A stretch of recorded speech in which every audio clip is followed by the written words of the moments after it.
Hi friends, माझं नाव चैतन्य पत्की आहे आणि welcome back to my YouTube channel. आपण या व्हिडिओमध्ये ॲनालिसिस करूया दुसरा T20 आंतरराष्ट्रीय सामना भारत विरुद्ध श्रीलंका, जो पल्लेकल्ले आंतरराष्ट्रीय क्रिकेट स्टेडियमवर खेळवण्यात गेला आणि भारताने एकदम उत्कृष्ट फलंदाजी केली आणि आपल्याला 8 ओव्हरमध्ये फक्त 8 ओव्हरमध्ये काहीतरी 78 धावांचं टार्गेट मिळालं होतं. आपण फक्त 6.3 ओव्हरमध्ये फक्त 3 गडी गमावले आणि 81 धावा चोपल्या. श्रीलंकन बॉलर्सला एकदम खरपूस समाचार घेतला आणि खूप पॉझिटिव्ह इंटेंटनी आपण बॅटिंग केली.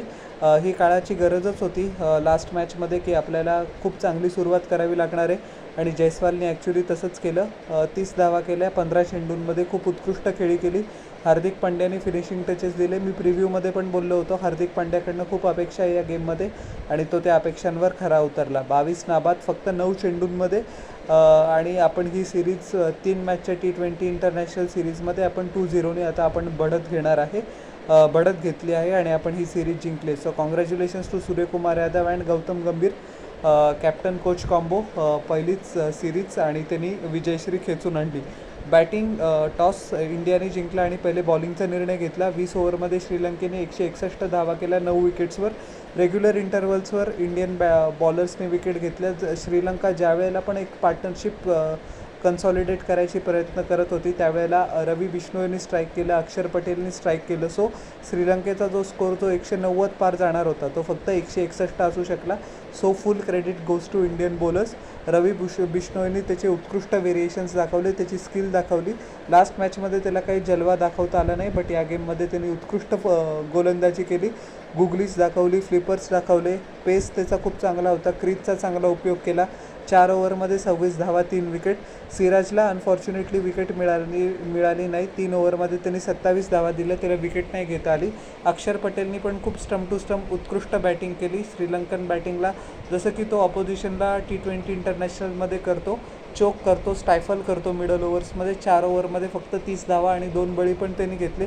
अर्शदीप सिंगने 2 विकेट्स घेतल्या. सो ऑल इन ऑल खूप चांगला ऑलराऊंड आपला बॉलिंग परफॉर्मन्स होता आणि ज्या वेळेला आपली बॅटिंग आली त्यावेळेला अनफॉर्च्युनेटली संजू सॅमसन पहिल्याच बॉलवर महेश थिक्षणाकडनं त्रिफळाचीत झाला. कधी होऊन जातं ते, कारण जसं मी सांगितलं की इंटेंट दाखवायची गरज होती. ठीक आहे, ओव्हर ॲनालिसिस करायची गरज नाही.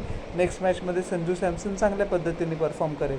जयस्वालनी खूप चांगला मोमेंटम दिलं. त्याच्यानंतर सूर्यकुमार यादवनी पण चांगली बॅटिंग केली आणि शेवटी हार्दिक पांड्याने फिनिशिंग टचेस देऊन भारताला विजयश्री खेचून आणली.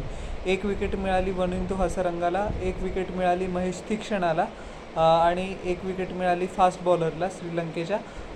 बट काय आपली हिटिंग होती आणि प्रत्येक बॅट्समननी जो इंटेंट दाखवला, जी टायमिंग दाखवली. असं वाटत होतं की ज्या वेळेला श्रीलंका बॅटिंग करत होती पिच वेगळं होतं आणि ज्या वेळेला भारत बॅटिंग करत होतं त्यावेळेला पिच वेगळं होतं. So excellent performance bye team India आणि हे बघणं औत्सुक्याचं ठरेल की काय चेंजेस ॲक्च्युली तिसऱ्या T20 आंतरराष्ट्रीय सामन्यामध्ये होणार आहेत. असं मला समजतं आहे की शुभमन गिल ॲक्च्युली नेक थोडंसं मानेच्या रिजनमध्ये त्याला इंजरी आहे आणि त्याने ती जराशी ॲग्रिवेट केली. सो म्हणून तो तिसरा आंतरराष्ट्रीय सामना खेळणार नाही. त्याची रिप्लेसमेंट ऑफकोर्स संजू सॅमसनच असणार आहे. त्याला ऑपॉर्च्युनिटी मिळेल अजून एकदा आपलं टॅलेंट आणि वर्थ परत एकदा दाखवायची. आपण हे प्रिव्ह्यूमध्ये बोलूयाच. But anyways, congratulation once again to team India आणि होपफुली ही फक्त बेटर थिंग्स टू कम, ही फक्त सुरुवातच आहे. So well done India. All 3 डिपार्टमेंट्समध्ये आपण श्रीलंकेला आउटक्लास केलं. सो तुम्हाला माझा सेकंड T20 इंटरनॅशनलवरचे व्ह्यूज कसे वाटले जरूर न चुकता खाली कॉमेंट सेक्शनमध्ये सांगा आणि माझ्या यूट्यूब चॅनलला लाईक, शेअर आणि सबस्क्राईब करा आणि बेल आयकॉन प्रेस करा पुढच्या नोटिफिकेशनसाठी. आपण भेटूया नेक्स्ट व्हिडिओमध्ये. Till then everyone, bye.